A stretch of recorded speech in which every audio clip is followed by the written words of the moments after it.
In truth and in spirit, World of Worship Fellowship, iTiS World of Worship Fellowship. You're welcome to our weekly catch up in the new format.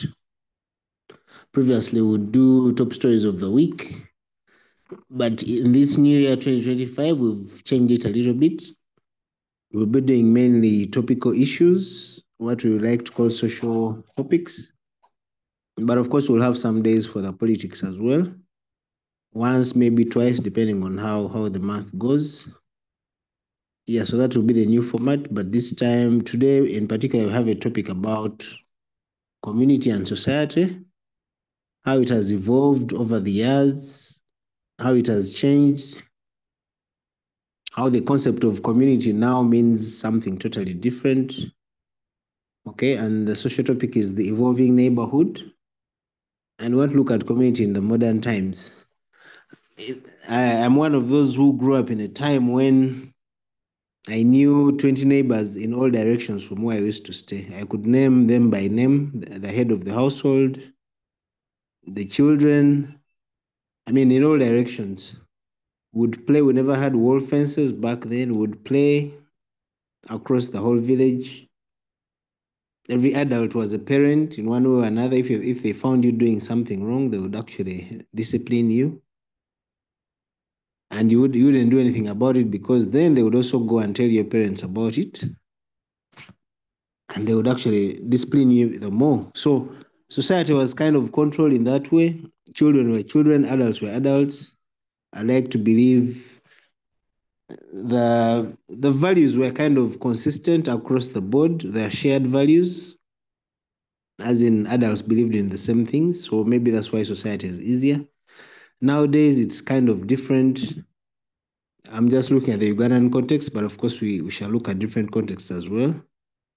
Now, I mean, every person in Uganda who goes to school, as soon as they're done with school, the first thing, buy a piece of land, build, and then the rest. The Ugandan dream is, 1, 2, 3, 4, as you know. Yeah, so of course, when that means there's a whole real estate industry again coming up, buying huge chunks of land and then subdividing into smaller plots to sell off to those who are chasing the Ugandan dream. That's on the one hand. On the other hand, there's economic pressure. Parents will be home. This is now a 6:15. Parents would be home by this time. Back in the day, though you'd say there were no extracurricular, extra, not curricular as such, but there were no events to go to. Transport was limited. There were no mobile phones.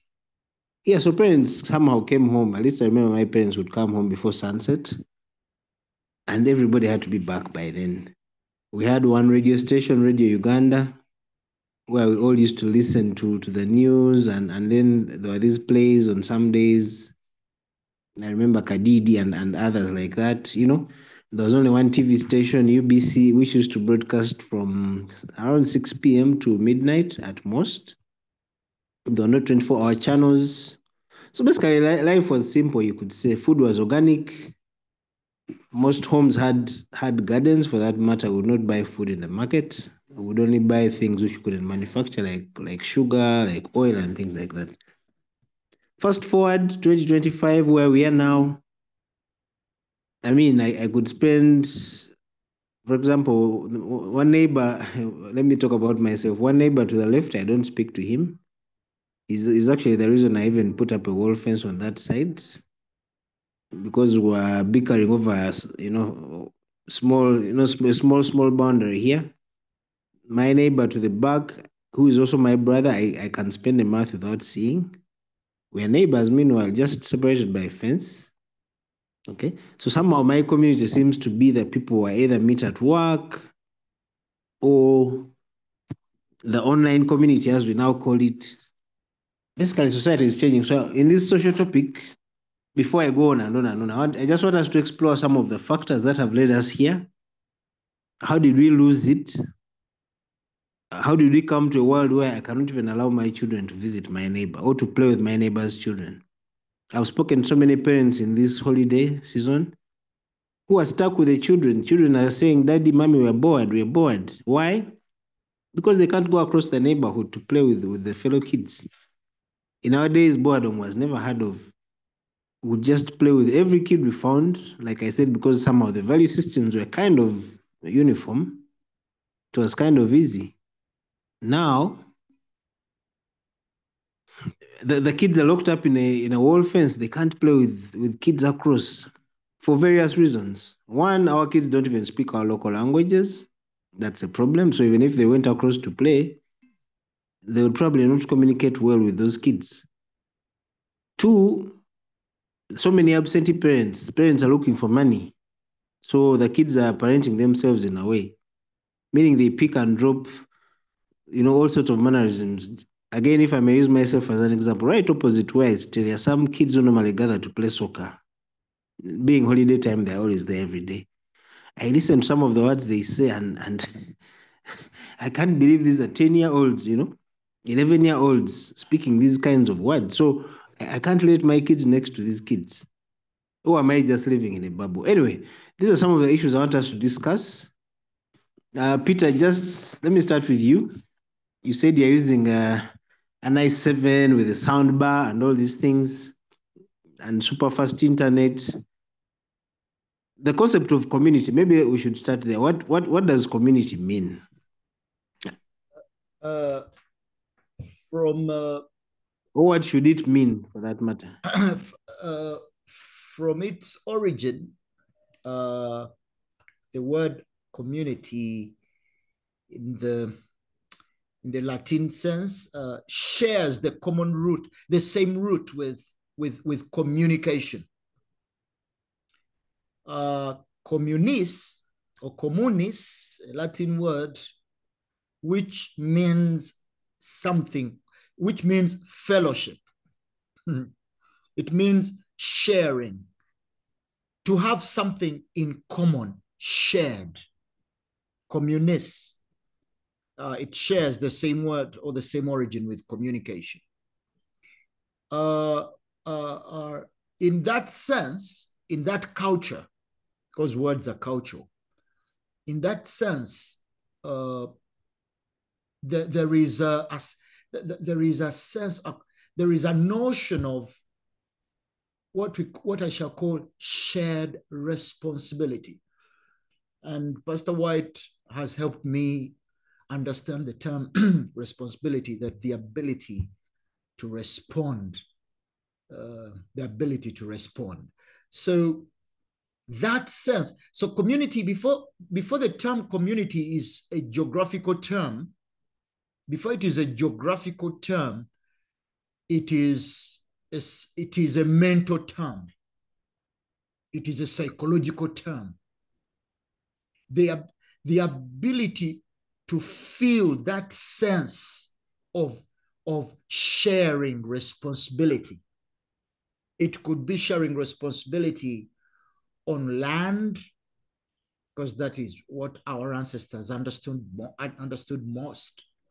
Sharing responsibility on children or people, have sharing responsibility on security, sharing responsibility on food, feeding, on health, on leadership. Those are the things that that defined originally. And I don't want to stay in the Anglo or in our brothers, the sisters of the West, but I can also come back here.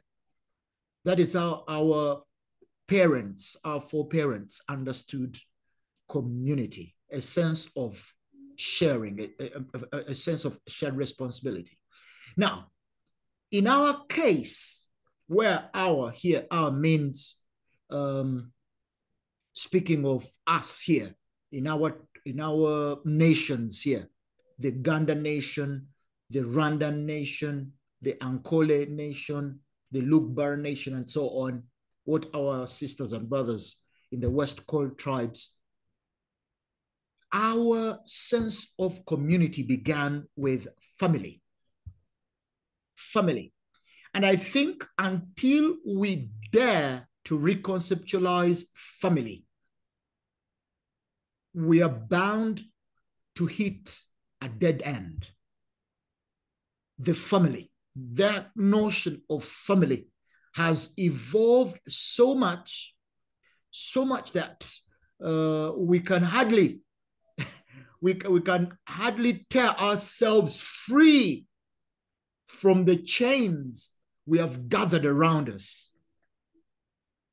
You see, our foreparents understood family as originating as a responsibility of family.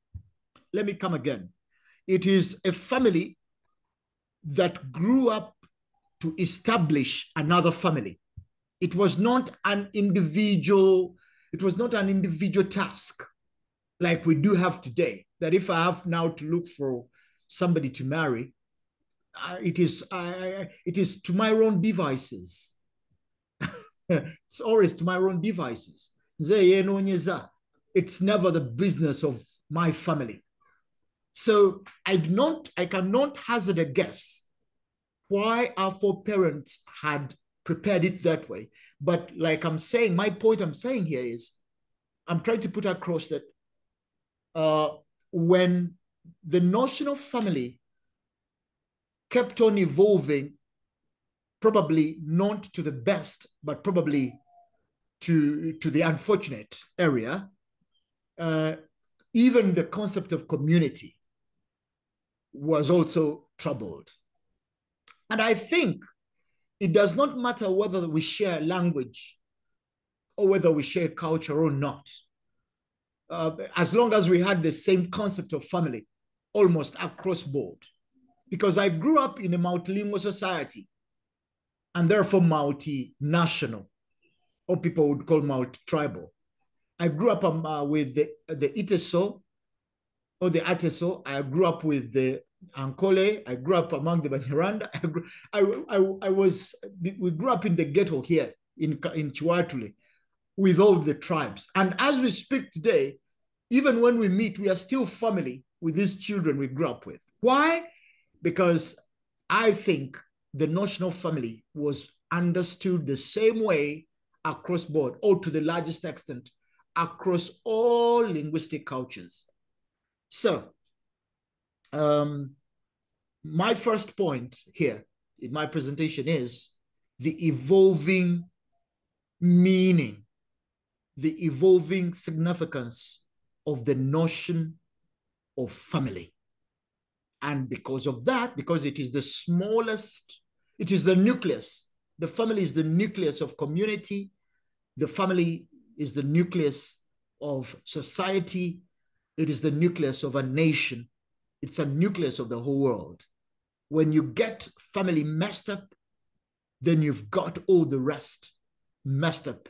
Put the family back, or put the family right, and believe you me, you have the greatest part of what matters being handled well. I submit. Thank you, Peter. You've reminded us that family is built from, rather, community is built from the family. Actually, community is made up of families, different families coming together.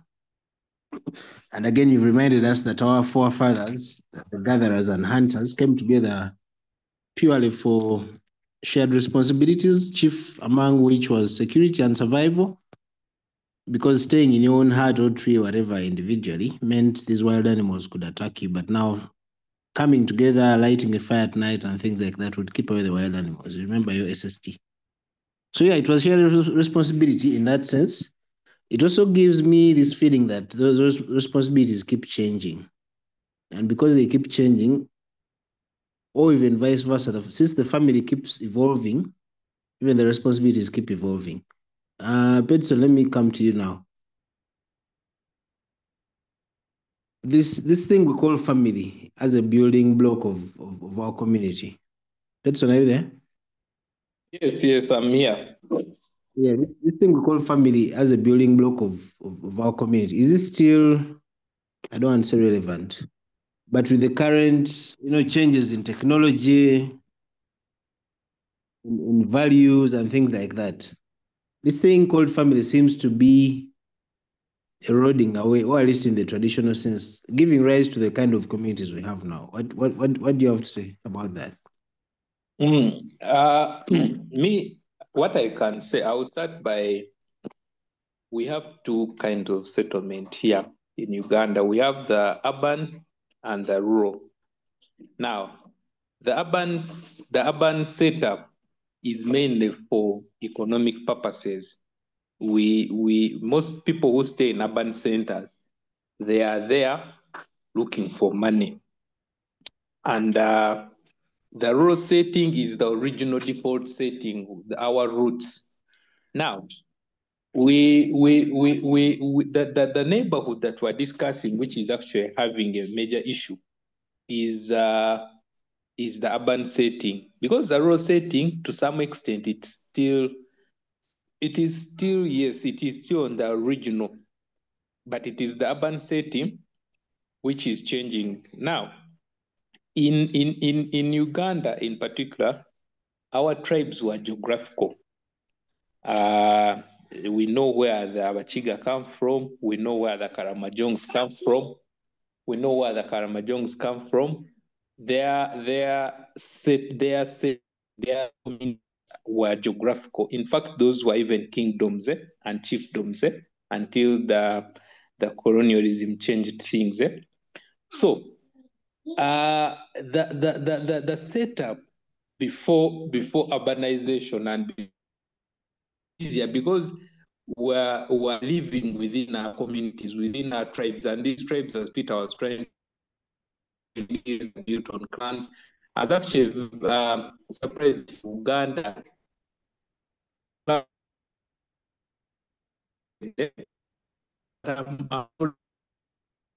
Goodson, your network is jumping. Yeah.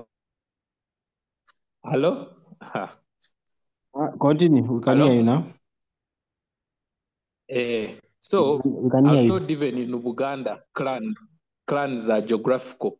The clans are geographical. I hope that is so, if I'm not mistaken. So the setup, which was tribal, family, family, clan, we used to stay in the same community because we are almost the same blood and we're staying together. Now, because of that, we had no problem with our neighbors because your neighbor is your what? Is your brother, is your kinsman. Now, when urbanization came in, we had to leave those villages and come to urban centers and look for money, hustle. So when I move from Shema and I come to Kampala, I'll find the Servide whom I also don't know, and Servide also doesn't know Asimwe. So because Servide is not sure about Asimwe and Asimwe is not sure about Servide, we're going to put a wall fence. We're going to first put a wall fence in between us. We're not sure of this person. But if let's say the whole Shema, how we were moved to Kampala, it will be a different thing. The whole fences will not be like how they are now. But because everyone is moving on his own, some people have gone to Mbara, some people have gone to Guru, they have found other people there. So that category is done that is causing the mix up in the neighborhood. And then the other thing that I would like to finish with is that even when we come here, when we come to these urban centers, our settlement is not permanent. They are temporary. You will move. Even you've let's say you built your house. That house in your mind, you know that you're just here for most of us who are from where we have come from and come and settled here. We are here temporarily. It may be is not the case the other side where we came from, because where we came from, that was your great-grandfather's land, then your grandfather, then your father, then you, then your children were sure that they're going to stay there, maybe if they move or if they migrate. But here, you come, you're on your hustle. And where you choose to build or where you choose to settle may be different from where your brother settles, or may be different from where your son is actually going to settle. So even our settlement here is temporary. You know, you can even build a home here in Kampala.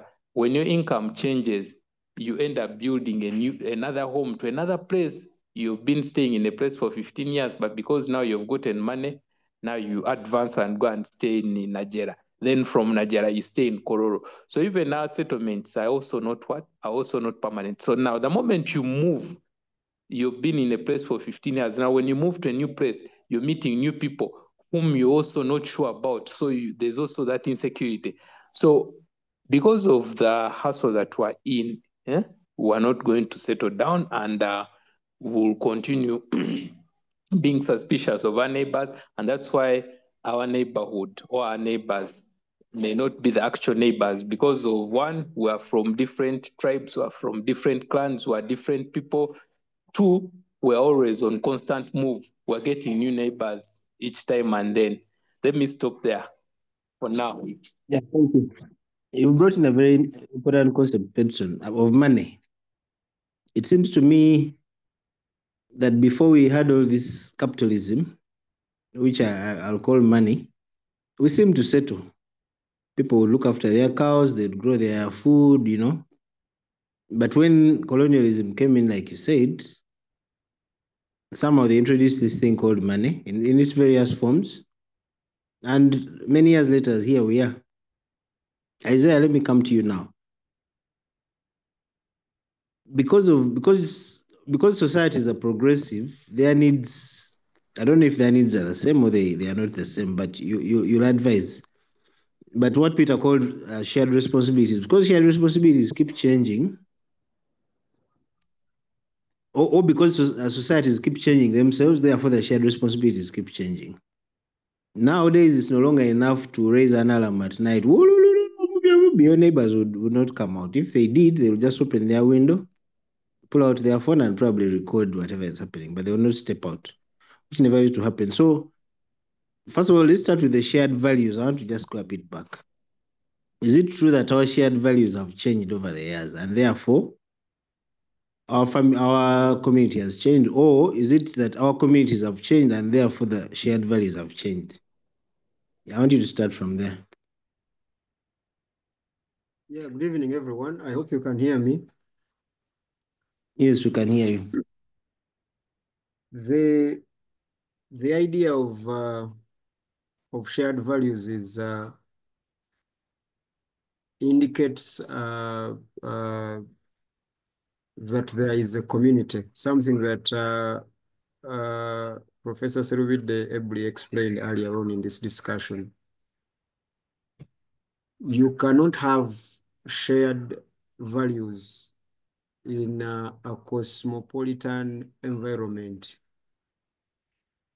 And perhaps what I mean by that term cosmopolitan is you have different kinds of people in the same area.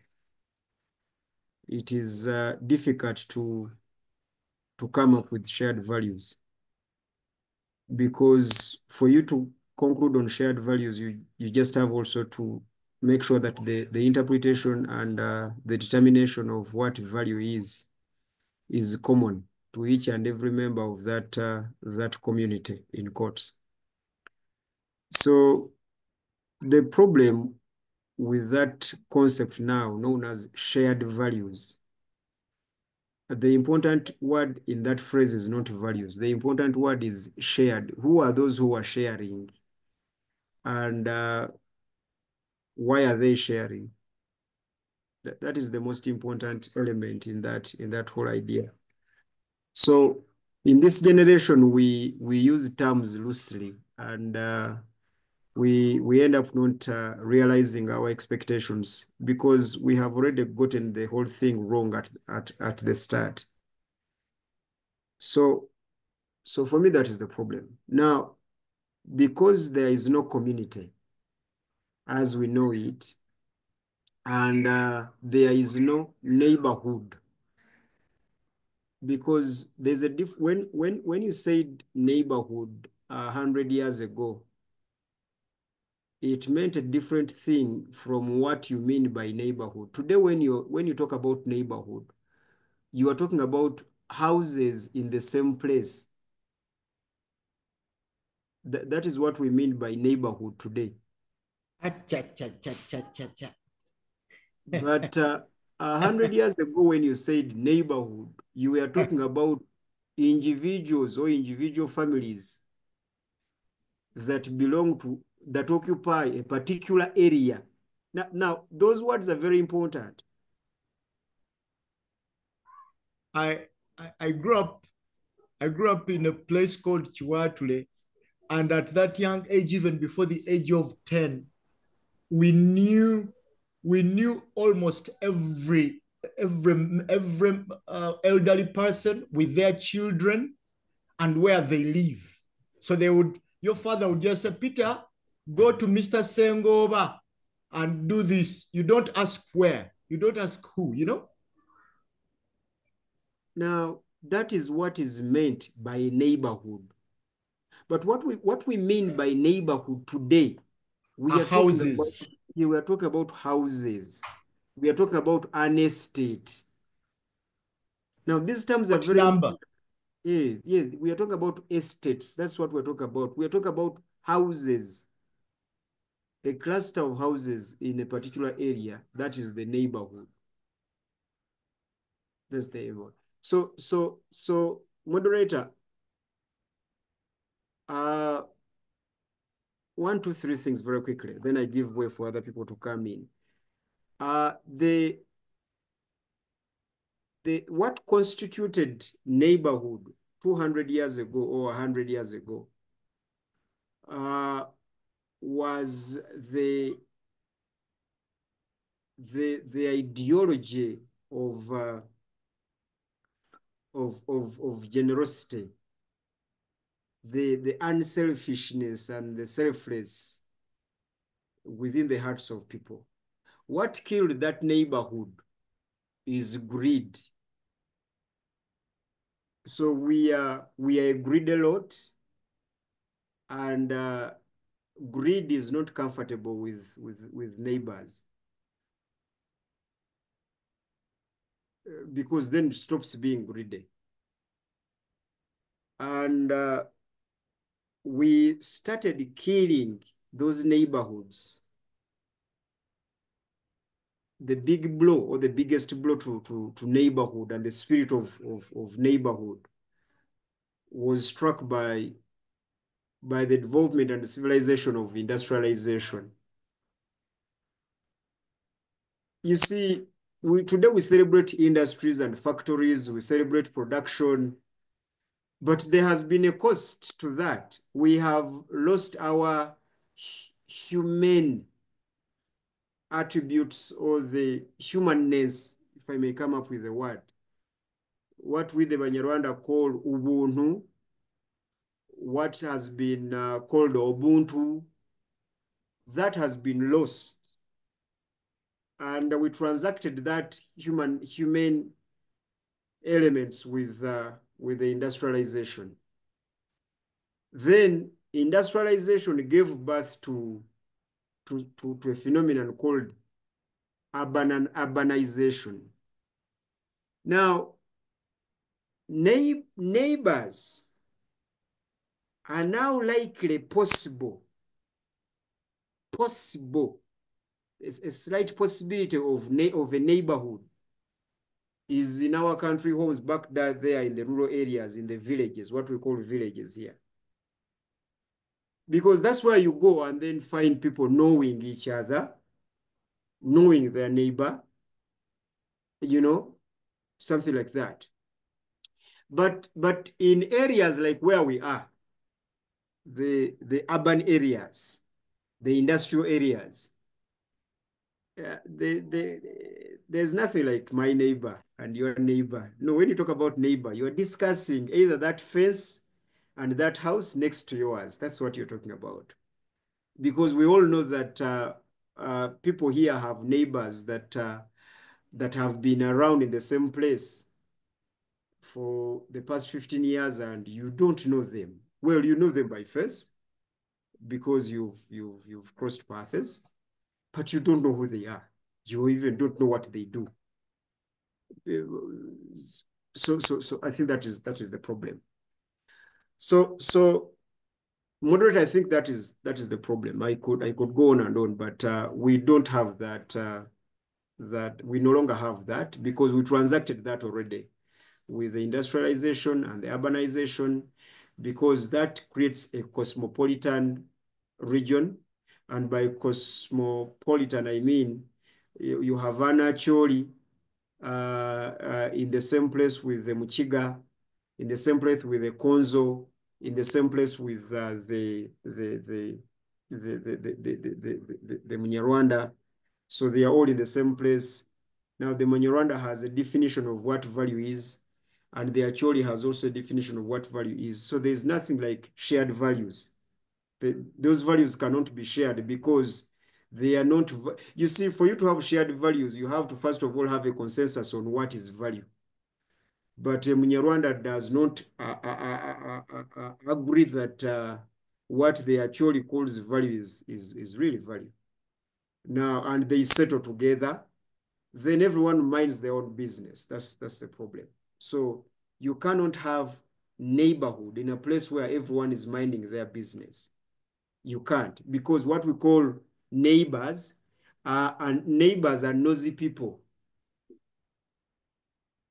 So neighbors do not mind their own business. No, neighbors mind their neighbor's business. That is the whole idea of a neighbor, to mind your neighbor's business. But today, you don't want any person to mingle into your business, do you? You don't. So how can you then be neighbors? Let me pause here for a while. Okay, thank you. I think we've had the definition, we've had a bit of the historical perspective, how it was, how society was done before, and how now that, like Isaiah said, a community means having land or property next to each other. Because what's his name? Property master or Zion or Canaan Estate or whoever buys a square mile, then chops it up into 50 by 100, we all buy. And then by some, I don't even know what to call that luck, by some chance we become neighbors. Alternatively, when you're renting, we always ask, hey, how much is the house? Okay, 200K. No, I can only afford 100. So you find your level in that way. So again, even when you're renting, the accident has rather the neighborhood or the community around you is kind of accidental. You don't choose them. Yes, Bob, your hand is up. I know your time is normally limited, so say you speak. Yes, yeah, I just wanted to make an addition that even within our what we call here we have what we call gated communities. In that side, you can call them estates or gated communities. I wanted to make another contribution of how religion, diversity in religion has also contributed to this. Compared to the old times, not even our times, because the religion came, I mean, when I was growing up, we still had different groups. But when I look at an example here, where they used to have what you call a community church. In one location, like in one estate, you would say, okay, a church was a church. Like it did not belong to a particular denomination that someone can drive from, this village to another village just because they want to attend a church of their specific belonging. It used to be a community church whereby, for example, the blacks here would be in their community, and they have one church that you would know the families at church. So your neighborhood was in that whole community. You would almost know everyone because you will see them on Sunday. But now everyone, you can find your neighbor belongs to a different group, so they go to another. So in addition to modernization separating us, religion also continues to break that community thing. And another example I just wanted to give, we used to grow up on a village nga twekunganya abavubuka ffenna mu community to go and fetch firewood, to go and collect water at this one borehole in the entire village. So you would meet everyone. Today I stay in my house. If I want to cook, You know, you light gas. If you want to water, you open the tap. So it also, again, I just wanted to emphasize on the modernization and how it has broken that community kind of thing. Yeah, so I just wanted to have that comment in addition to that. Also, religion and the separation of things has really led to a breakdown. Okay, thank you, Bob. Yeah, I think you guys have done well to kind of give this perspective. Thankfully, all of us here have been on this earth for a number of years. There are no Gen Z. Is there any Gen Z on the call? Some of the things we are saying do Greek. Yes? Yes, Jemima is young. Oh, Jemima is Gen Z. Jemima, can you talk? Okay, maybe not. All right, so we've done, of course, if you're just joining in, we're discussing community and how it has changed over the years, how it has evolved, if you like. This is In Truth and in Spirit, Well of Worship Fellowship. This is our Thursday catch-up session. Today we are doing a social topic, like I said in the introduction. The catch-up has changed, the structure has changed this year. We shall be getting one topic at a time instead of tackling many. So it means some Thursdays we'll have social topics like this one. And then we shall reserve some Thursdays for politics. I know it's one of the hot topics here. So if you like politics, yeah, there will be time for that. But we shall not have it every Thursday like it was last year. So that's one of the changes we've made. We shall have topical discussions such as this one. Today we're talking about evolving neighborhood and community generally. And of course, we are not here to lament and reminisce on the past. You know, the reason why we discuss these things is to come up with some solutions. Sometimes we call that a counterculture. Knowing what we know, that society has changed, there are no shared values, we are accidental neighbors, okay? How then can we thrive in such a setting or with such constraints? That is why we have these topics. Is there that even with all these, I mean, the breakdown in families and societies, can we still find a way of making it work, even with the various challenges? That's why we discussed this. And we are going to be doing that mainly in the second hour. Moses, are you there?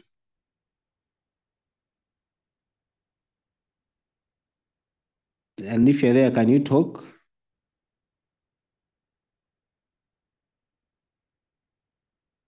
Okay, Moses Sereko is listening to a radio station. Tom, can you talk? We're discussing how, actually, the one even gave me this topic, how society has changed. How do you raise children in such a society? Which is also a very important question, and so on and so forth. All right, it looks like, okay, Peter, your hand is up. I was actually coming back to you. Peter? When I was listening to Bob Miyanja, something happened. Something interesting came to me, and I don't know people who are here and still live in houses of rent. Can you imagine? We can no longer share a meter. I cannot dare rent a house where I have to share a water meter or an electricity meter with another. In fact, not even sharing a bathroom or a latrine. So, I mean, that's how dead the sense of communis has died. And like I said before, that this thing called community has something to do with communication. Probably also need to revisit communication. I mean, you're two in the house and everyone is on their phone. Everyone is on their WhatsApp. Somebody can WhatsApp you to bring them a glass of water. Yet you're seated on the same chair. You know, so probably, like you said, we have to think seriously about how we can create a counterculture. And when we do think about it, we ought to start where we are right now. All right, because now our neighbors are our phone contacts, but there are those phone contacts that you have taken over 5 years without contacting. So probably we need to revisit this. Thank you. Okay, thank you. Even children, like I told you in the intro, children nowadays don't go to their neighbors. Again, like we've said, we're probably Vaganda, then the neighbors have a Teso, then the neighbors after that have a Bakaramojongs and you know and things like that. How do you raise children? How do you teach them a sense of community with such constraints? So now I want us to move to the way forward, or the counterculture, if I may call it. Like, what can we do to thrive even with these constraints? Because I know where Bob is, it's even worse. Individualism is the order of the day. Our family is just, I have lost just the moderator. Am I alone? You are you're alone. alone. Fetomulira. You're Bob, alone I because can't me, I hear can you. hear you. Okay. Hmm? Yeah. So I was saying, because of the individualism, nowadays it's about me, myself, and I. Kids, like I said, where Bob is here, it's also happening. Kids, do their own lives. They don't listen to their parents. As long as they're 18, they do what they want. Family is just those people you're born with, or you grew up with. You know, family is no longer the extended family. So when people grow old, they don't even have community to live with. I know that old people need grandchildren around them and people. So how can we mitigate some of these risks that we already have here, so that we build a better culture here? Isaiah, let me start with you since your microphone is on, and I hope you can hear me. Yes, I can. Yes, I can hear you. Can you hear me as well? Because Yes, you can hear. How do yeah, we sure. build a counter culture? Well, I think I suggest 3 ways. Number one is to start with us, and by us I mean myself. We start by evaluating and reviewing who we are. Am I really a good neighbor? For example, let me start with those who drive. When you are getting out of your gate and you're driving and you find your neighbors, do you slow down and say hi? For starters, do you really slow down? Or your screens are always up? Okay. If you happen to use public means, do you greet the person seated on the next seat? Do you say hi? He Do you has a do that? headset in the ears. I can't even speak to them. But do you tap on them? Do you take that extra step to tap on them, whether they have headsets in the ears? Because when you tap on them, they will pause and then they want to listen what you're saying, and then you say hi. And do you have that will? So what kind of neighbors ourselves are we? What kind of neighbors are we? So that's number one. Number two is, are we willing to be neighbors? Are we really willing to be neighbors? And are we willing to take that extra step and be neighbors? Are we? Okay. Then do we have the courage to trust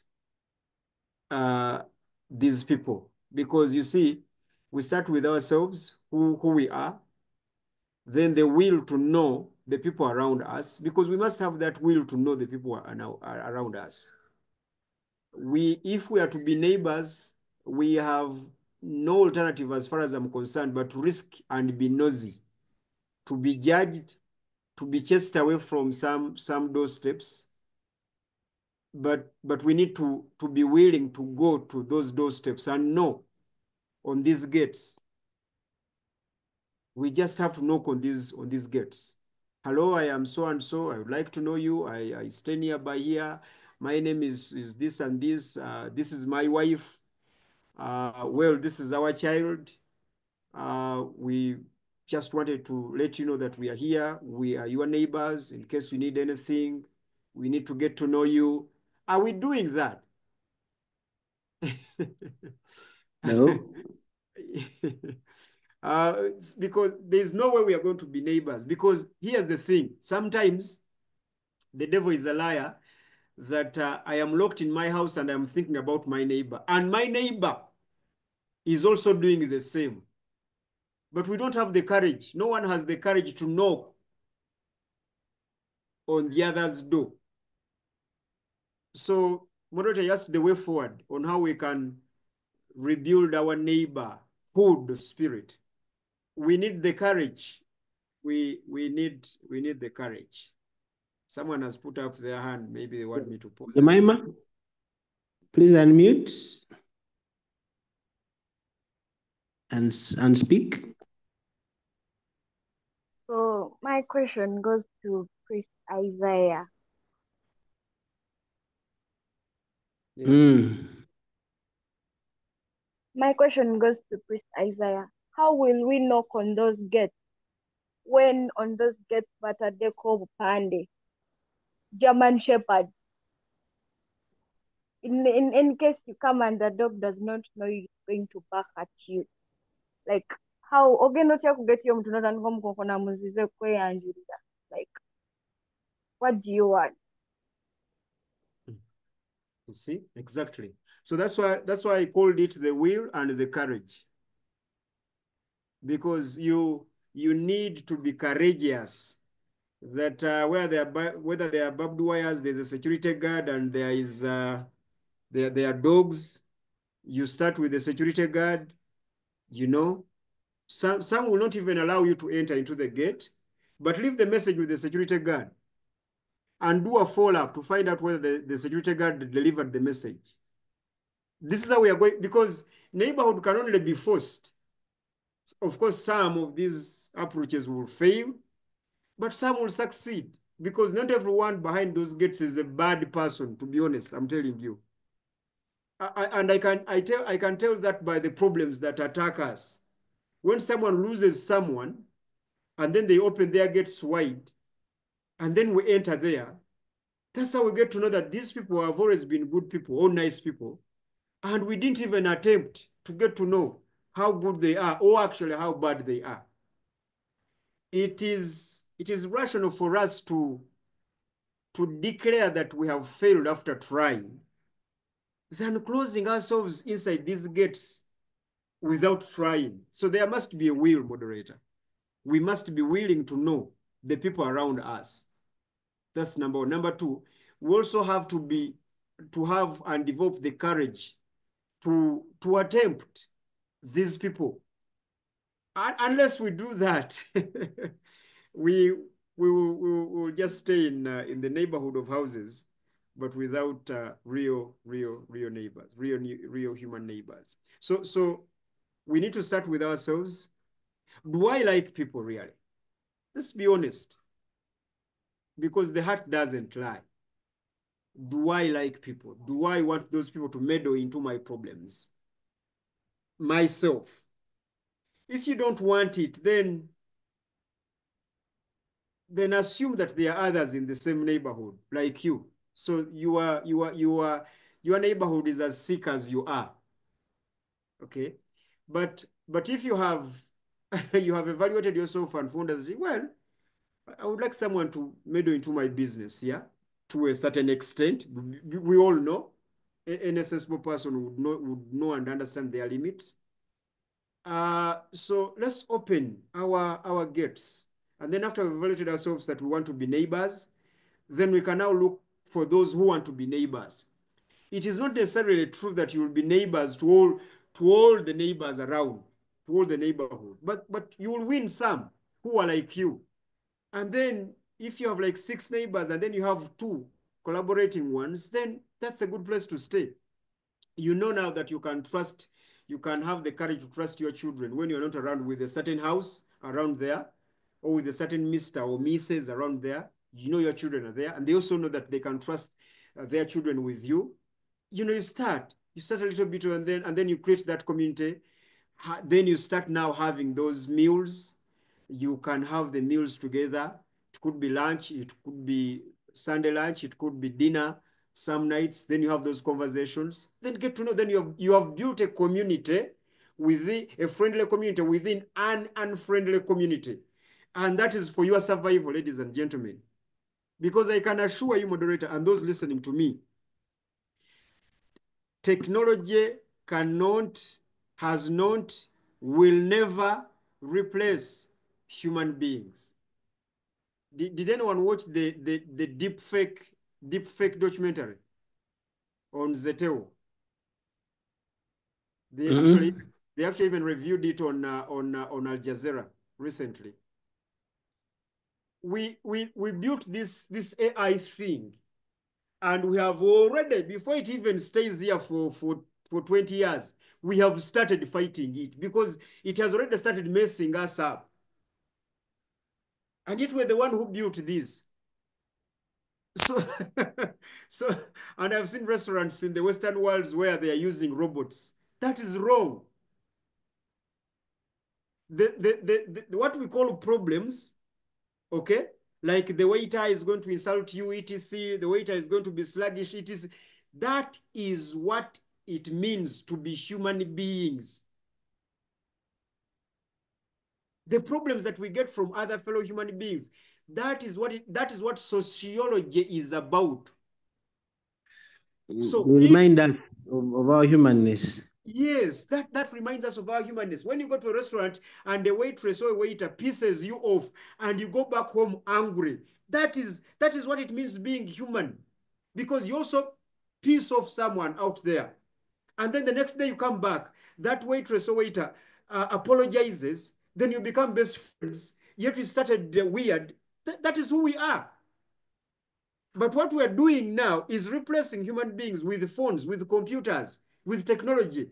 We have transferred sociology from man to gadget. You cannot justify the substitution of man-to-man sociology to man-to-machine sociology, and then you say, I prefer man-to-machine. And because we need something living, even though we have these machines, we do not want to go back to our fellow human beings. We have resorted to zoology, the worship of animals. We are now dealing with the animals. Because dogs will not piss you off.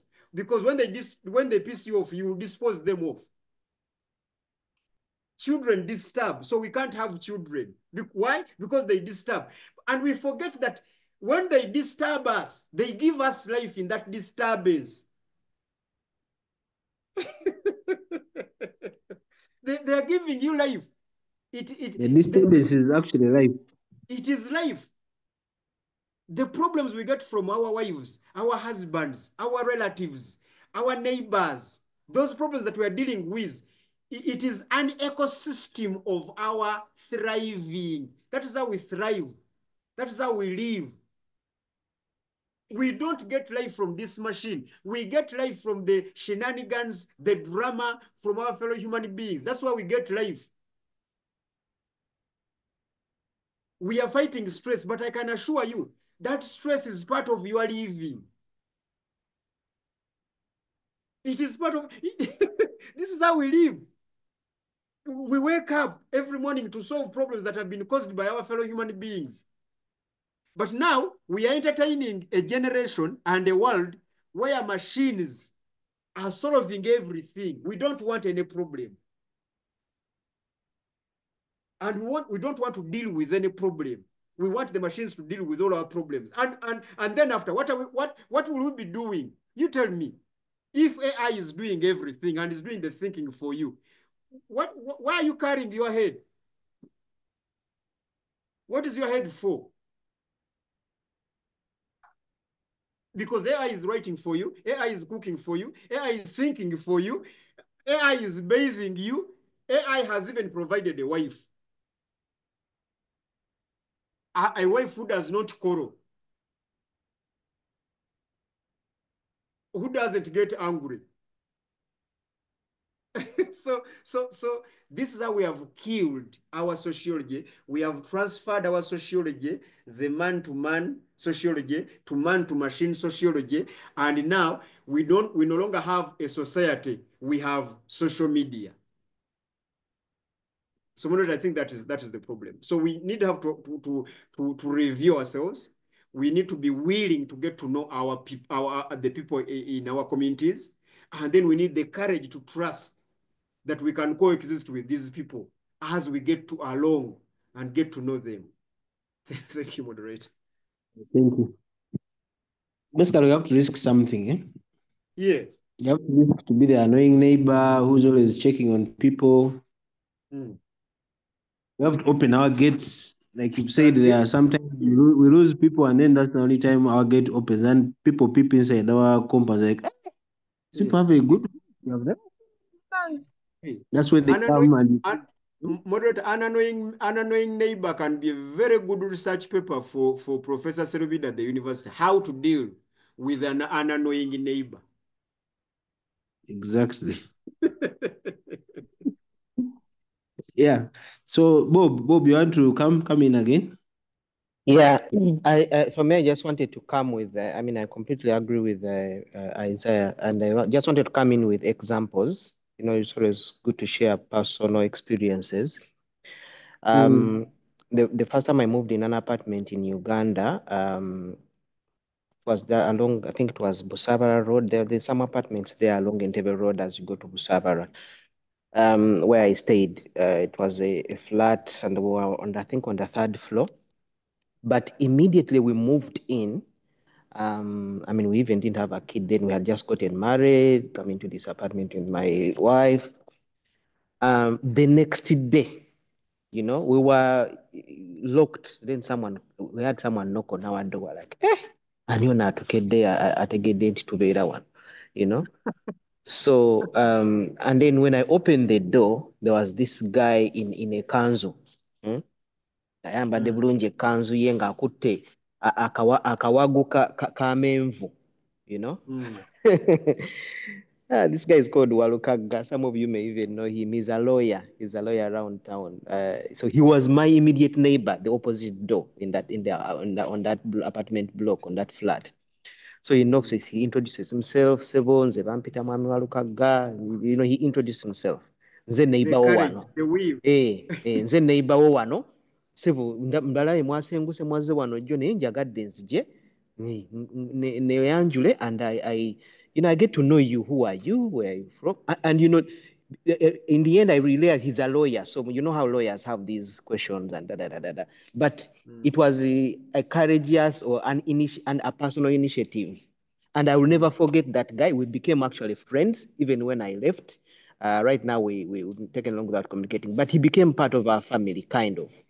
But it stemmed from, you know, that courage he got and came and into. So we got to have some comfort that, oh, we have a good neighbor who, you know, is willing to assist us with anything, is immediately available, you know. And when we needed counsel, we realized that actually he could give us services of a lawyer. But you know, so this is the importance of taking that personal initiative. So it's gonna take a personal initiative. And yes, I think someone was commenting about dogs and all that. Of course, you don't risk your life. This property is guarded by, you know, canine dogs and all that. Then you are knocking. You have to find other means. You know, you can even be a time this person comes back at this time. If I'm free, I can, you know, wait for them as they come in and I introduce myself. If you completely can't, you leave a letter, as priest said, leave a note. You can even just invite them. Omanye fe bannayuganda twagala nnyo ebintu by'okulya. You know, not everyone will accept that. But if you're in my neighborhood and I'm organizing a small birthday party for my kid, there's barbecue. You know, you need to get to know the kind of people who are in your neighborhood. If it's a high profile neighborhood, you know that ebintu ebimu tebijja bayigula, but osobola inviting for a barbecue or birthday celebration. You find a way. The issue is to reach out. So that's one thing I wanted to comment about with an example. The other example was this side, the people I stayed with, the guy is a Ugandan. So when he moved to this community, later this China Uganda, young nti he moved, he had four houses that are surrounding him. So he bought a Christmas, it was during the Christmas time, he brought a Christmas card and a flower and a pot of flower. You know how you need to know your name, your community. So these people like flowers, people like trees. So he went to what we call the Walmart and bought a pot of flower and a card and was giving them to each neighbor. So among the 4 neighbors, only one ever responded to acknowledge that they received them. But as Pest said, yes, out of the many neighbors, if you get one to respond, those who don't respond is none of your business. At least you have tried to reach out. But we need to focus on the main aim as to why you're doing that. So the issue is to build, neighborhood is really, really important because these are the people who are your immediate rescue point, like Omwalirano Gocha Biri, We've been having a lot of fires. Many of you have been looking at these fires in California. There's a guy who they recorded for him when the police came and was chasing people away. He refused to go. He stayed to guard his house. It's a funny story. He's an old man. He said, I'm going nowhere. This house was passed on by my parents. I'm going to stay here and protect it from the fires. You can imagine. So anyway, long story short, the guy actually saved his house from the fire. Whenever a spark would come, the wind would blow some fire. He would hear a hose pipe with water and would kind of extinguish the fire. So his house remained intact, and he actually ended up also protecting the house of the 2 of his neighbors. So they thanked him very much. He said, oh, they thanked me because as I was protecting my house, whenever I would see another fire on theirs, I would also extinguish it. Now, that is neighborhood. So among all these other houses which were destroyed, this guy and his 2 neighbors, their houses remained when the others were in ashes. This story is on YouTube. So anyway, I just want to say that it is very important. Now, these are the practical steps. You have to be practical. Some will accept you, some will not. Those who will accept you, well and good. One thing which I determined myself, example, in Sabbath-day church, I always said to myself, I'm not going to travel distances to attend a church. I used to go to Watoto Church because I used to go to Baptist Church, and as I moved location, Watoto was more closer.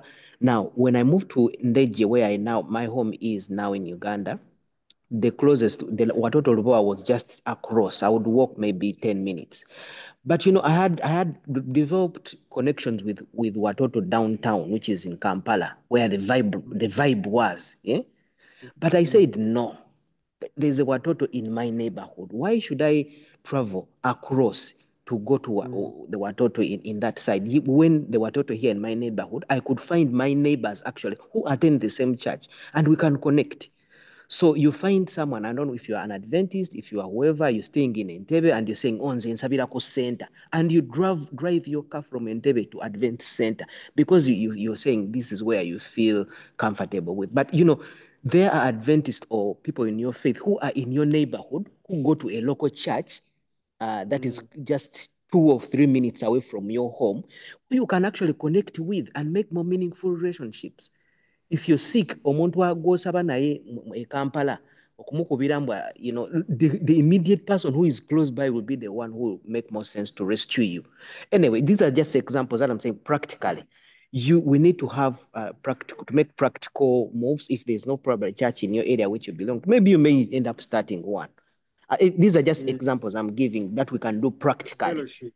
to ensure that we build that cohesion of neighborhood, of community. Yeah, thank you both. Thank you for sharing those examples. I think they're really practical. Yeah, Peterson, you drive from Namlonge to Kakumba Chapel. Yeah, the people. Where did you go to a church in Namlonge? And now me, I don't think that there's much that we can do right now. The problem that we are facing, okay, if it is a problem, I don't think right now there's really much that we can do, because you see, this urbanization which is causing all this is because we are looking for survival, we are looking for money, and this is not yet it's not about to end. We are here still looking for money, and even if there's that thing that the NRM government is trying to do, regional balance, that if you're in Barara, if you're coming from Ankole, you don't have to come to Kampala, you find everything will be there. But still, we will move from our villages in Chamkuma and we'll come to Mbarara, because that's where the work is going to be. And then, of course, when we migrate, now the issues of neighborhood, as we are discussing, will arise. So, I think that because we are still in this mix of hustle, looking for money and survival, this issue may not be addressed. And me, what I would say is this: you see, the homes that we are calling homes, the question is, how many hours are we in those homes? Practically, because if we are to even ask here, you find that like maybe half of us here are still at work. You're going to sit in jam, then by the time you reach home, it is 10 o'clock. Then you have to wake up at 5 and leave that same home and then go back to the hustle. So you find that out of the 24 hours, you're spending more than 18 hours on that other hustle that brought you to Kampala, because this is the reason why you're here. And people are actually doing it very well. Out of the 24 hours, they make sure that 18 hours is dedicated to the hustle, the reason why they're here. So me, I would think that we need to create maybe more friends and more neighbors, in quotes, to the people that we spend more time with, rather than focusing on where we go to sleep. After all, actually, by the way, do you know you can find that you've been working in a workplace for 5 years, but you've moved locations, you've moved from one apartment to another apartment to another muzigo. You've been moving, each year you're moving, but then at your workplace, probably you're more stable. So I would think that we can maybe have more attachment or more closeness with the people that we spend more time with. That is one. Then two is like now us here, we have been meeting every Monday. Jet is in Entebbe, Bob is in the US, but there's at least that connection, because you're talking to these people twice a week, and you might even spend a year or more than a year without meeting that person physically. But because of that connection, Isaiah was disputing social media. But me, I think that since now we cannot be close together physically, this technology has helped us to be close together, and there's nothing that we can really do about it. Jet was giving an example. He's a neighbor to his brother, but he may not be talking. He spends time without talking to his brother. Because of the hustle that we are in, you even don't have that time to go talk to your brother. But then if you can have time and chat with him, call him, that is enough. That is okay. So we can move with that, because technology has taken away the other one, but has provided this, and there's nothing that we can do. We will not say that this day you're going to make sure that you go and visit these people, because honestly, you may not have the time. Some people are even not there on Sunday. You find Sunday when you're supposed to be at home, now that is when you have church. Now, when will you get time to go and visit these neighbors? So, I would think that we can try to explore the means that we have now, and get as close to the people that we have through technology, even the ones that we meet at work. make sure that if you have a friend at work, even if that friend stays, you stay in Entebbe, that friend stays in Gayaza, but that is your friend. Have lunch with him, go out. Now, weekend, instead of me going to visit my neighbor whom I don't know, I would rather go and visit that person who is 30 kilometers away from me, because that is what I consider as my friend or as my neighbor. Thank you. Thank you, Peterson. Peterson has thrown a spanner in the works, if I may use that word. Yes, he has. Isaiah, you want to respond to him? Yes, he has. And Peterson has been discussing a concept that I have called dynamic neighborhood. Because Peterson is asking us, let me give these three sets. If you have any other set, then you can also introduce it. Under this dynamic neighborhood, person is asking us, between the people who are where you stay and where you sleep, and those who are where you work from, which of those do you spend more time with? What is our answer? The ones at work. Then Peterson also asks another question. If you're a parent and you have children, and you are in a place where there are other people who have children as well, how much time does your child spend at school compared to the time that he spends at home? The answer is that the time he spends at school, our children spend at school, is more than the time our children spend at home, right? Yes. So Peterson is asking us, why are you bothering yourself that your children play with these kids, or with these children? I don't want to call them kids, like for goats. With these children, yet your children do not spend more time together. So why don't you ferry your children to their hobbies and orgies? Those that he studies, the schoolmates, rather than forcing a neighborhood playground. Because these children do not know these, as they know those they spend more time with in the dormitories, in the playground, in the first school where they study from. Dynamic neighborhood. So the neighbors of your children are their fellow pupils or students where they spend more time with. Then Peterson asks another question in another set. The other set is, Peterson is asking us, not that he directly asked us, but implicitly, because we are here to listen, not to just hear. So I was listening to him. This is why I've come up with this. So Peterson also asks us that let us be fair.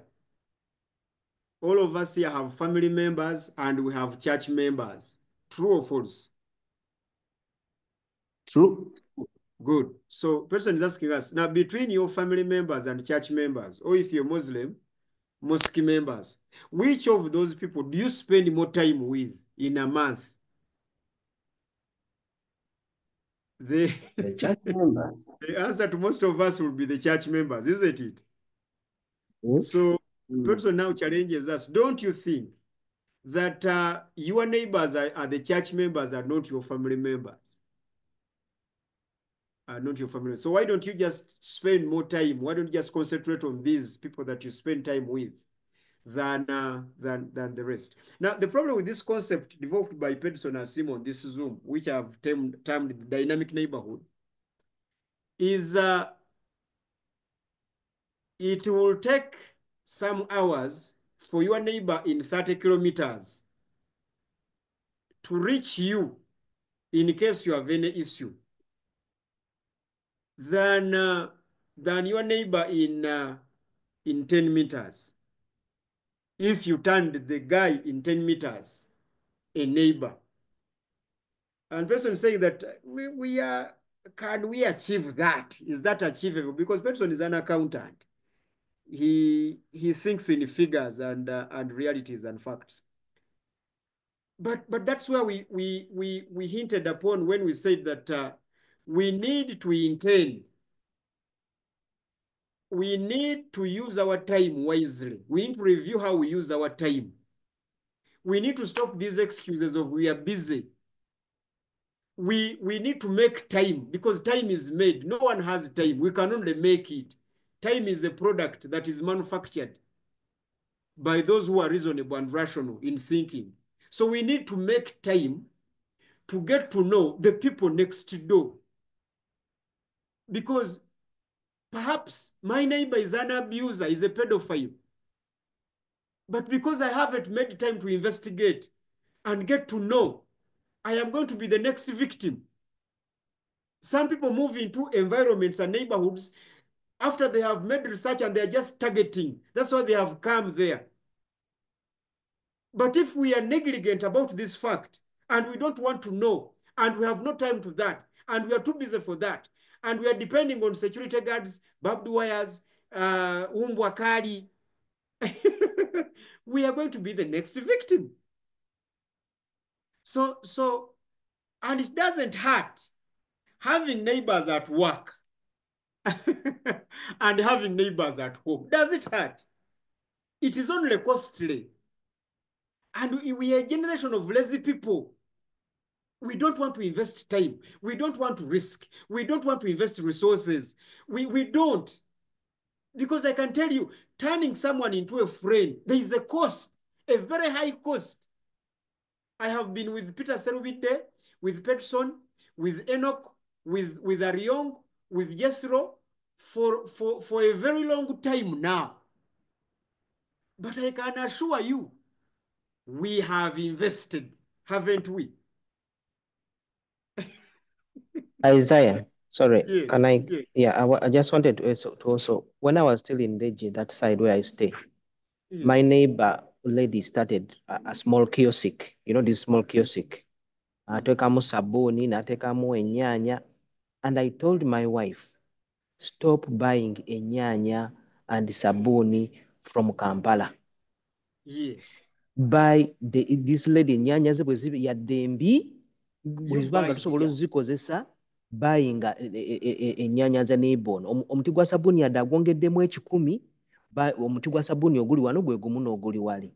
So Hey, in that move was like, this is our neighbor, she is in, let's empower, you know, naye relationship gye twafuna through supporting this lady gwe tosobola nagitegeera, you know. at a cost. Yeah, At a cost so of bad tomatoes, at a cost of poor quality things. But you see, you are building a relationship. There must be an initiative. There must be an intention. So we shouldn't despair. And I can assure you, Peterson is right. We are too far away from humanity. And we are trying to create a counterculture. And this counterculture thing is not an easy thing. We need to invest. For me to stay with you guys, you know how much you have invested. You know how much I have hurt you. Some of you we have fought and we have reconciled. That is the cost. That is the cost. But if we want to be nice and have no trouble with anyone, then we are actually stating that we don't need anyone in our lives. You know how many meetings we sit at work when we have conflicts with our workmates. The managers come and reconcile us. Departments are even switched. Do not work from here. Now you work from there. You know, when we go for lunch in our work environment, which tables we don't sit on and why. We all know. But that mood there is called living together. And eventually after 1 year, 2, 3 years, we reconcile and we are best friends. But that all can only happen if we are intentional, we are willing to risk. We evaluate that what we are going to lose is more important than what we are going to gain. This is how relationships are built at workplaces because it is a carrot and stick thing. Instead of losing my job, let me find a way of how working with this guy. Let me find a, and we normally find ways. We normally find ways. So we need to be intentional, even with these people who are in our environment where we stay, to find ways. And there is a cost, I can assure you. Like Bob has given us an example. The wife to Bob had to deal with poor tomatoes and then start discussing and negotiating with this neighbor who had started this kiosk. Now you can bring, these tomatoes are not good, but you can always bring this. I'll be buying them. That relationship. The neighbor who got a client was excited now to be careful why she's purchasing tomatoes to go and sell, because her market has changed, has got a new client. And there's that love, and there's that, because you have sacrificed. I will no longer buy soap from there, I will be buying from you. And the woman who was selling saw that this woman can afford to buy soap away, and better soap, but she's buying from me. This is not just buying. This is something that is called caring. She cares about my business and my growth. But at the expense of Mrs. Bob, she has to deal with poor soap at home until she changed the soap that is being sold at the next door kiosk. There is a cost. Until we are willing, we have the will, we have the courage, and we have thought about who we are ourselves, evaluated ourselves, we will not achieve this. We can't. Thank you, moderator. Actually, the interesting thing is that woman who puts that kiosk is looking at your capacity.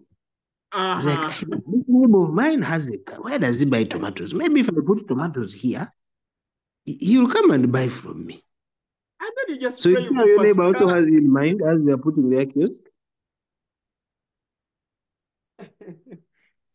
Ate mutabani we agenda okuwasa muwala wo.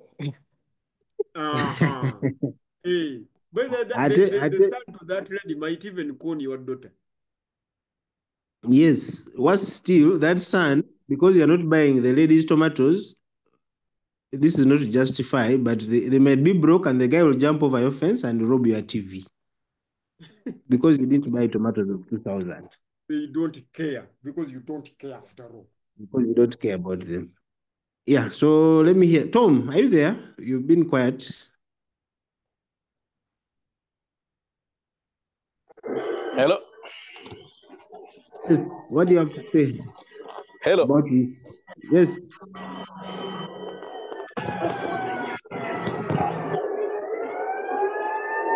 No, I think let me first just listen in today. Hello? Okay. Let me just listen in today. Okay. Peter, counterculture is what we are trying to build here. First, I would like to thank abantu ababadde waggulu nga boogera, and I think ensonga z'amaanyi nnyo. Pastor White English. Yes, English, Pastor White. Peter. Yes, Pastor White and Enoch and Penson, the concept of dynamic neighborhood. Probably what I can add here, which probably has been said, but in another language, is what I call creating rapport, in a sense of greeting. In a sense of greeting, when you go past your neighborhood, do you gesticulate? Do you make a gesture of hi, hello, good morning, good afternoon, good evening, welcome back? Okay, something like that. We can start that way. Yeah, we can start that way. I think that is also another way. That's also another way. And I don't know, maybe we can also take it to another level where we can engage LCs. We can advise LCs, like the chairperson or the LC council, about a day or two, or we can have an organization, or rather we can organize which at a local level, typically at a local level or at a local council level, where we can say, let us meet all the men. Let the chair call all the men of the community. Okay, at a certain point. Okay, something like that. You've been invited by the local council, Chireka D. Okay, Mr. So and so, all the men. Okay, we have a meeting. We can begin like that, and then the women like that. I think that could be a wonderful thing to begin with. And maybe also invitations, a Christmas invitation, a Christmas, Eid, Easter, and then we can plan, we can start. At iTiS, we usually do home visits, but you discover that you visit Peter here, and the only people you meet is Dineta. Okay, and you wonder why it is Peter and Dineta alone. So I think if we could, even when we have home visits, then we can have neighbors come join in if we take the initiative. But like the previous speakers have articulated well, it takes a great, it is going, I think the English call it getting out of your way. We need to get out of our way into meddling our noses into our neighbors' affairs. Of course, not to inconvenience them, but using that word idiomatically, that phrase idiomatically, to dare to know them. We can use opportunities of days, holidays, those special days, and making invitations or, and then we liaise. But I wanted to take it at that level. If we can advise maybe the leaders of the local councils where we are, to take it to that, to take a step further. But I think all that has been said still holds. Thank you. Okay, let's talk about children briefly in these last few minutes. I gave you my example in the beginning. One neighbor to one side, we were fighting over land. So I put up a boundary wall. So we're not on the best terms. Across the right opposite where I stay, there are some kids in the neighborhood who play football. My son likes football, Sean likes football. And I would have gladly, encouraged him to go and join in and play. They're a bit older than him, but he can still, join in. The problem is these boys' words, abana bawe mula. And you know how football can be, or any sport for that matter. 1, 2, 3, bang, what do I do, you guys? Advise me. How do I live in such a neighborhood? How do I encourage my son to go out and interact with some of these kids? Or am I just living in my own bubble, like modern parents, like you guys normally say? Advise me. Two things, moderator. Can I come first? Yeah, sure. Yeah, two things. One, first of all, people must understand that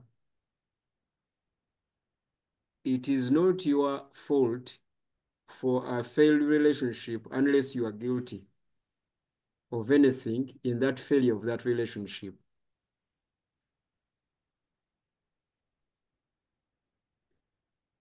Can I say that again?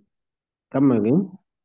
We have to understand that it is not your fault for a failed relationship between you and another person unless you are guilty of the failure of that relationship. Personally speaking, if you check your heart and you did something wrong, and that's why the relationship failed between you and Peterson, then there's something wrong. What you need to do is to go apologize to that person, repent. By repenting, I mean is restore what you damaged and then restore that relationship.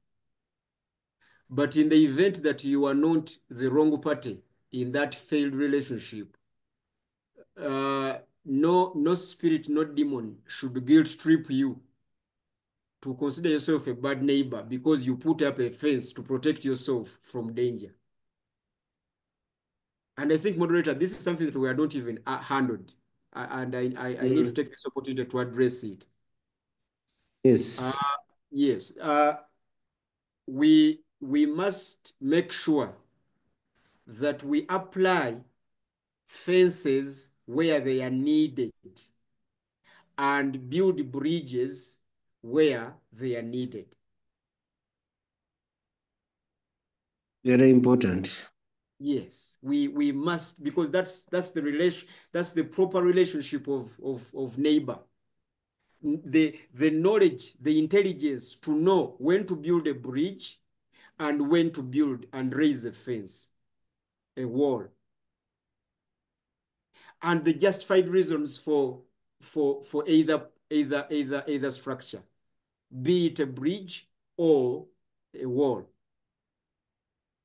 So most of us, unfortunately, have built walls where we ought to be building bridges. And unfortunately, to our detriment, most of us have built bridges where we ought and should be building walls and fences. So we need to be careful about this whole thing. Not everywhere you see a fence that you should break it down. No, some fences actually should be raised higher, because what is behind that fence is not a human being. If he's a human being or she's a human being, she's a sick human being who has not been placed where they belong, aka hospital, but they are in the public. And the laws of the place actually have allowed that individual to be among you. So build a fence, build a wall. You are justified. But if but if you don't know the other side, why are you starting with the wall? Why don't you start with the bridges where any of you can cross over? What is our justification of building these walls? Well, we build walls for thieves and robbers and danger.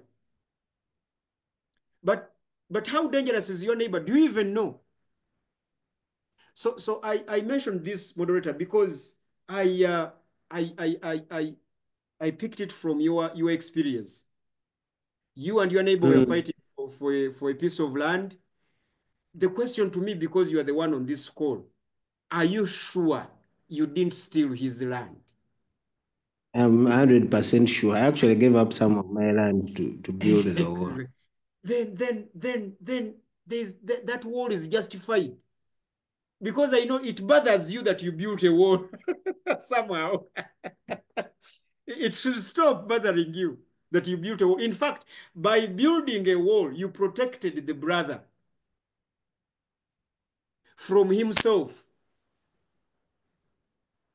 Because you would have shot him at night trying to hurt you. So you protected the brother from himself. So these walls, sometimes they protect our enemies from themselves. So the intelligence should help us understand, when should we build a wall? Against who and what? And when should we build bridges? For who and for what? I think that is very important for us to understand. To understand.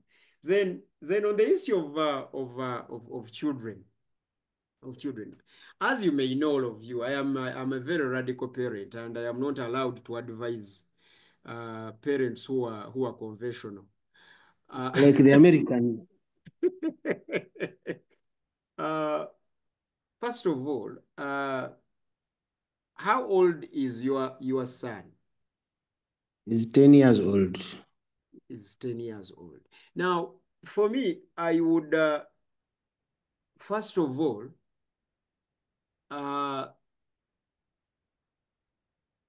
expose my son to those boys. That is what I would do. And before I expose him, I would first communicate to what I'm going to expose him. I wouldn't just protect him from that, because the Kwemula that is on that pitch is the same Kwemula on the tab that he's using. On Twitter. It's On the same TikTok. Kwemula on Twitter, on TikTok. I have so far asked my son under my watch to Isaiah, close, if not even worse. if not even worse. I have asked my son Divine under my watch in my presence to close now 3 TikTok accounts. Well, divine. So I find one, I ask him to close. He closes in my presence. Then later I find another. Then I summon him again and ask him to close. And my presence. On the third one, I asked him, next time you open a TikTok account, give me the password so that I can close it for you.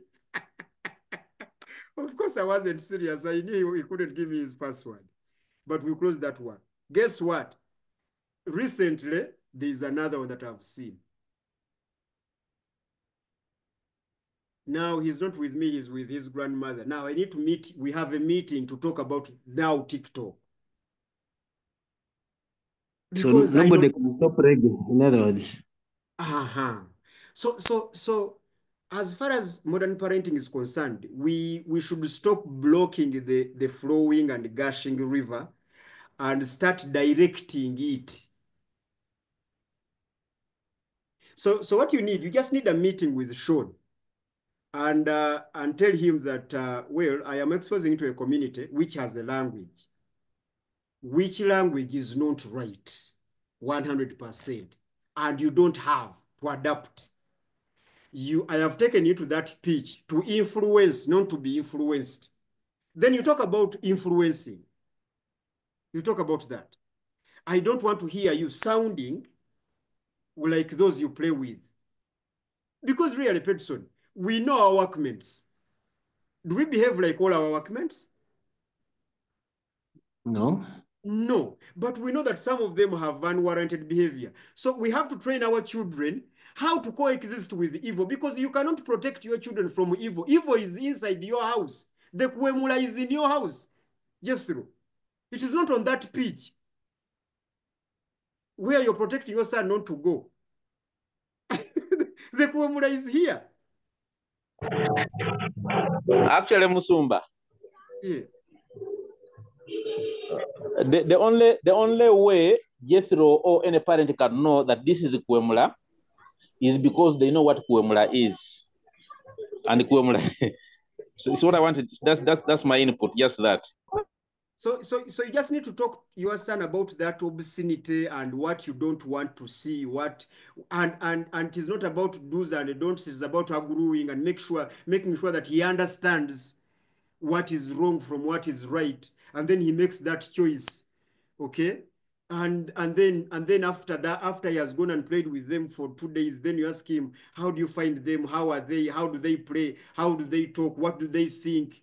Then what do you think about all that you have told me? Then you get to know the kind of personality that he has become. Because we should stop, and I have always warned the corporate parents, like Pedson, like Enoch, like Peter. Peter has joined, by the way, and like Jethro. Seriously, Peter has joined. He's now also a corporate parent. Now, you corporate parents, your problem, you are overprotective. This is why you raise boys like girls. Your boys are too soft. So I am kindly asking you, I am not trying to abuse your children, but I'm trying to show you that tomorrow you won't be there to protect them. Not even tomorrow. Not every time you are there to protect them. So let them harden a little bit. You people, I can assure you, look at our leaders. They don't share a background with those they lead, do they? No. Not in Africa, not in the West. When you read the story and the upbringing of Barack Obama, of Biden, of Donald Trump, he doesn't look like ordinary Americans in the apartments who are playing video games. No, he's not like that. So what do we want our children to be? Why are we overprotecting them and maintaining them, restricting them on gadgets? The world is bigger than that gadget.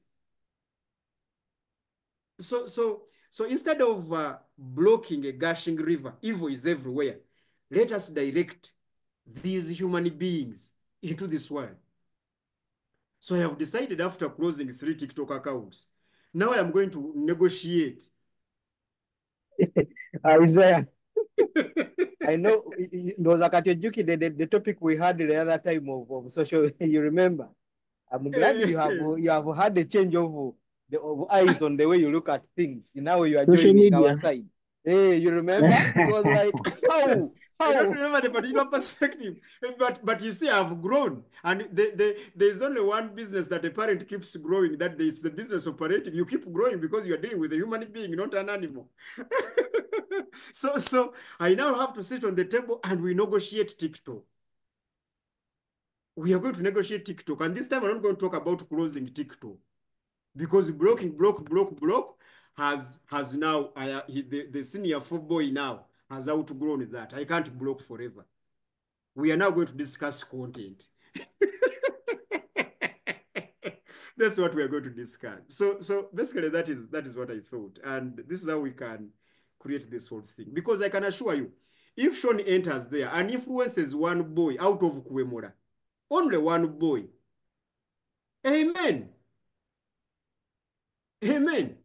But the agent of not Kwemura is locked in the house. The agents of Kwemura are let out, and we expect to change the community. Ofunya muganda wange. May God bless you then. The Bangladeshi are on the street Yes. and the activists at home. Anyway. And the activists at Okay, home. So how are we going to stop Kwemura? Okay, thank you for that perspective. We have about 8 minutes to go. Let me hear from the others, maybe some closing remarks, some parting shots regarding the topic, of course. Benson, are you still there? Now, Benson who stays in Namlonge, surely his kids, I'm sure, don't even get out of the gate. They don't even know their neighbors.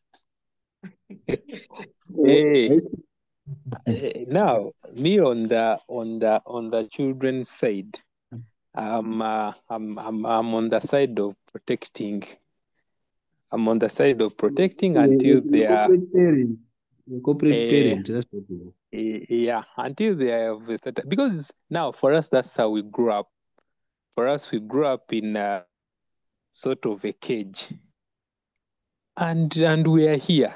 We learned things along the way. So I would also employ the same thing. Me, I'm not going to give my children liberty until they are old enough to be able to survive. But me, I will protect as long as I'm there. Until when, Benson? Now I'll give you an example. Now you're talking about football. Our home, the football pitch is like is almost like the compound to our home. But for us, going to the football pitch to play football was a taboo. In fact, if our parents came to know that you've got to play football, it was a very punishable offense. And like we only used to go there when they have gone for a party, they're not around. But if someone would come and tell them, then they will beat us up. But we grew up knowing that we don't go to the football pitch. Why they stopped us, we don't know. But that was their rule. Don't go to the football pitch because they are banners. Yeah. Okay, So me, Benson I would also employ the same tactics because they helped us. I think they really, really helped us to put some manners in us. God. Okay, thank you, Ped. Bob, parting shots on this topic, on the children issue, if you like. Yeah, I would say really, I wouldn't say that there's a particular formula. If you think protecting your kids is the way to go, protect them, but don't be blinded to the fact that this is now a new wine, okay?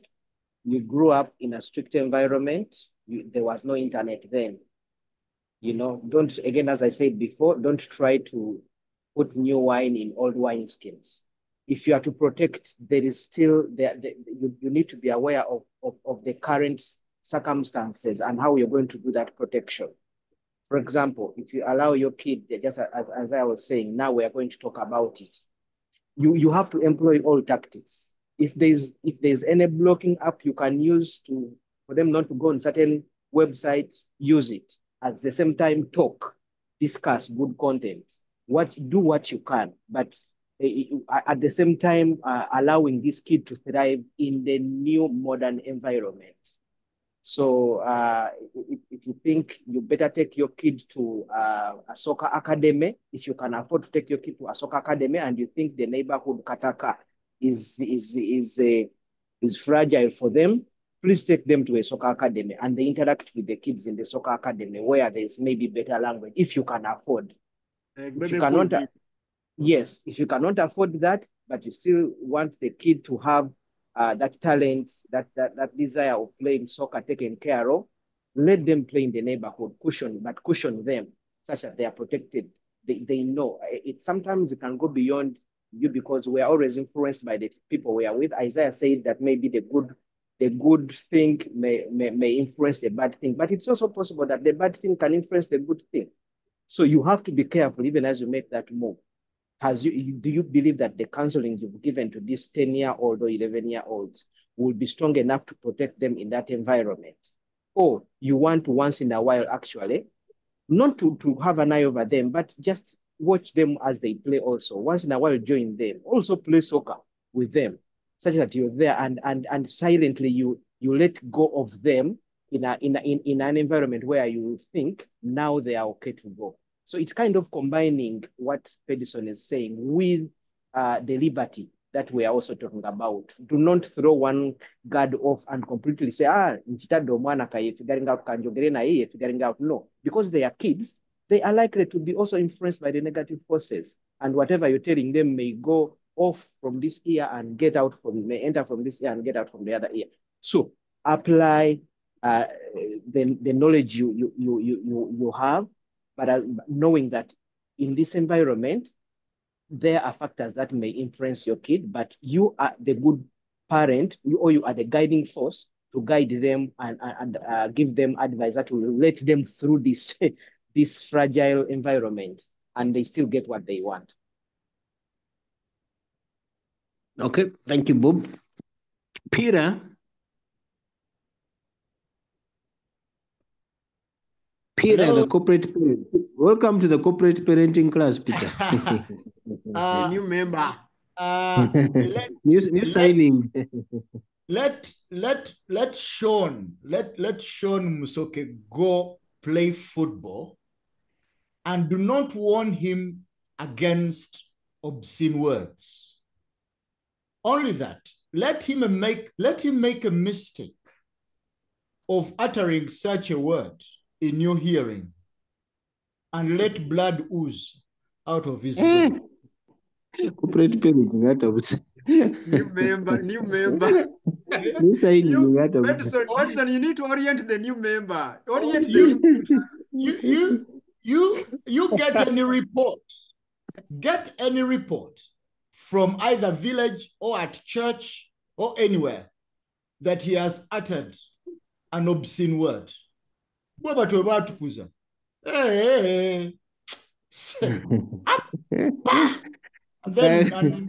then blood drops from the nose. Because we grew up with one TV in the neighborhood, but we saw people kiss. We used to see people kiss in movies in the early and late 1990s. But we never kissed until we were 28.